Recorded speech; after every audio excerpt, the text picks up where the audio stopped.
Kelly Ripa and Mark Consuelos share that they have a strict no-tolerance policy for rude behavior among the staff on their talk show. The couple said they implemented the rule to maintain a positive working environment after having negative experiences in the past. During a recent episode of Live, Mark shared how the rule originated. "It's from working with expletive," he said. Kelly added that the no expletive rule began when she starred on Hope Plus Faith with Faith Ford for 3 seasons from 2003 to 2006. "We very quickly became super aligned in the fact that she had great people she always worked with, and I always had great people I always worked with. We combined that energy," she shared. The talk show host explained that they refused to accept if any person ever showed up and was not there with the full spirit of "we're going to have fun and make this easy" on the cast and crew of the show. "It's a hard job. Putting on a sitcom is hard, in front of a live audience. The crew, the casting, everybody busts there, but," she said, "if there are any agitators, we just didn't tolerate it. You either get on the side of peace or get going."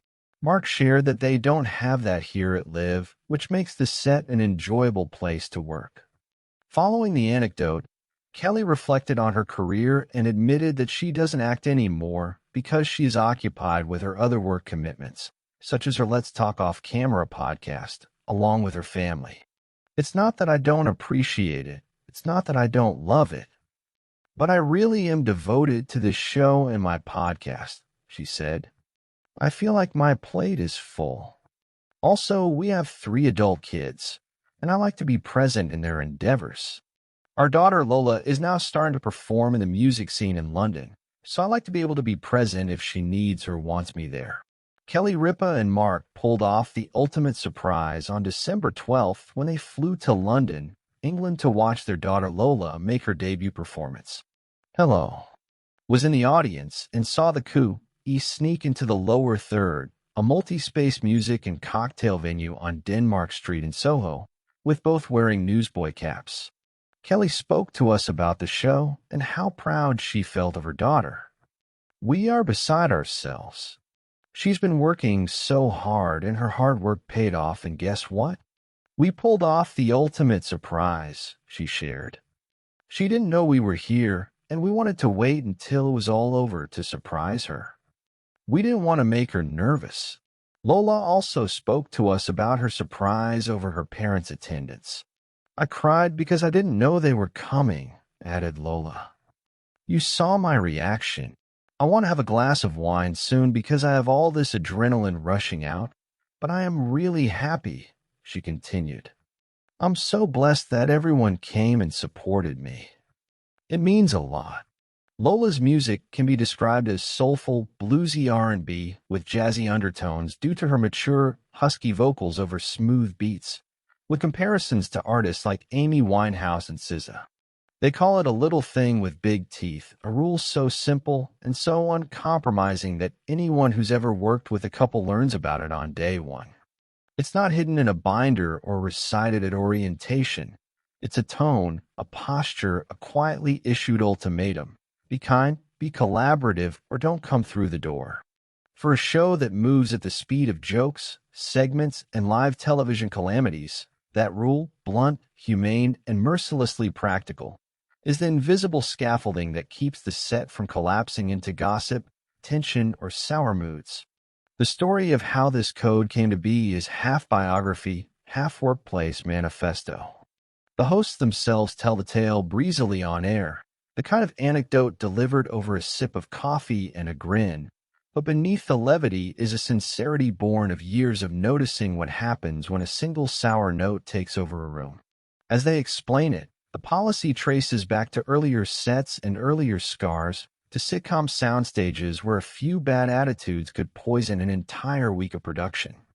The anecdote about its origin has become part of the show's lore, a tidy parable about standards and the quiet power of expectation. When they talk about it, they don't use corporate jargon. They use plain language. One of them will laugh and say plainly, "It came from working with a," and another will cut in, finishing the sentence with a smile more wry than mean. The shorthand, when the camera is off, is even simpler. There are no holes allowed. It's intentionally uncouth because the bluntness matches their seriousness. This isn't about being petty or policing personality. It's about protecting the fragile alchemy of live television, rapid collaboration, fast laughter, and the shared anxious joy of putting something together in real time. The couple insists that if any person shows up without the spirit of teamwork, the willingness to make it easy, to shoulder the stress and swap the ego for a joke, that person becomes an agitator. Agitators don't stay. That insistence has a history. One of the earliest templates, the hosts say, came from the sitcom years, when lessons were learned on tape-delayed sets with live audiences and wardrobe changes that felt like controlled chaos. In those years of long rehearsal and tight shot lists, the showrunner's temperament mattered the way weather does on an outdoor shoot. It determined whether the day felt buoyant or cursed. The hosts remember teams that carried an easy joy and teams that carried private storms. They learned to prize the former and to quietly move away from the latter. That practical conservatism, preserve the lightness of the workplace, is what they mean when they say, you either get on the side of peace or get going. On air, the rule is framed as a gift to the crew, a small covenant that makes the long hours tolerable. Off air, it reads like a household rule, the sort you find painted on a kitchen chalkboard in a home where people are expected to behave like family. The hosts, both veterans of long careers that started in soap operas and sitcoms, have seen crews and casts weather everything from weather delays to egos and hangovers. They insist that the miraculous part of what they do is people showing up and doing their job with a sense of fun and generosity. It's not a performance so much as a pledge. We will protect the set from petty drama and power plays because those things cost the show something that can't be manufactured back, a trust in each other. Perhaps the clearest object lesson in their philosophy arrived recently in a way that felt like a family movie scene. The couple flew themselves to London in secret to surprise their daughter at a music gig. The mission, a feat of stealth, timing, and parental giddy pride, required them to be low-key, to melt into a crowd, to let someone else have their moment. They waited in the back of the room, wearing newsboy caps, letting the stage lights be someone else's limelight until the set was done. When their daughter finally recognized them, the scene was a small, perfect burst of joy, a reunion that felt earned because they had chosen to be invisible until the right instant.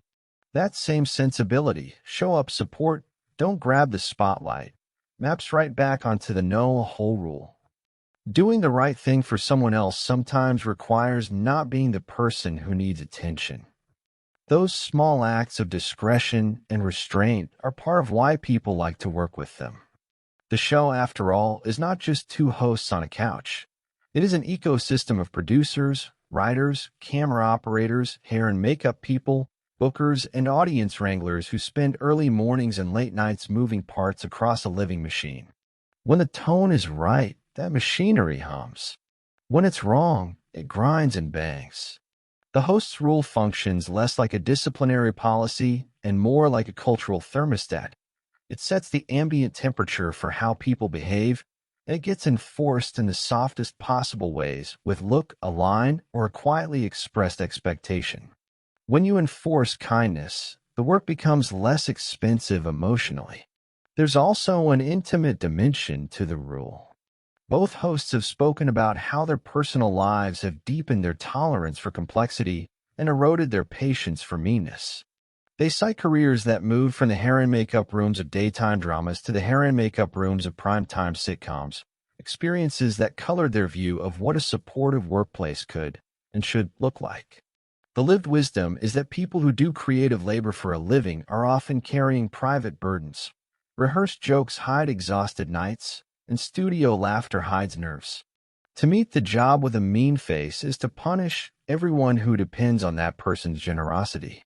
So the host's policy is less about punishment and more about empathy. It's about refusing to allow anyone to make the communal labor of a show into the personal theater of someone's frustration. But rules become real only when tested.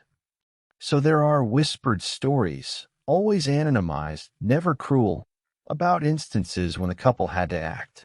A guest arrived with sharp edges. An assistant arrived with a cloud overhead. Contractors started taking cheap shots at the production rhythm. In each case, the remedy was the same: redirection, reframing, and when necessary, a quick, discreet exit from the project. The craftsmanship here is subtle. The hosts hire for competency and kindness, and when a mismatch occurs, they steer the person away before resentment ossifies. It's less about drama and more about triage, because in live television, you can't afford to let the vitriol calcify into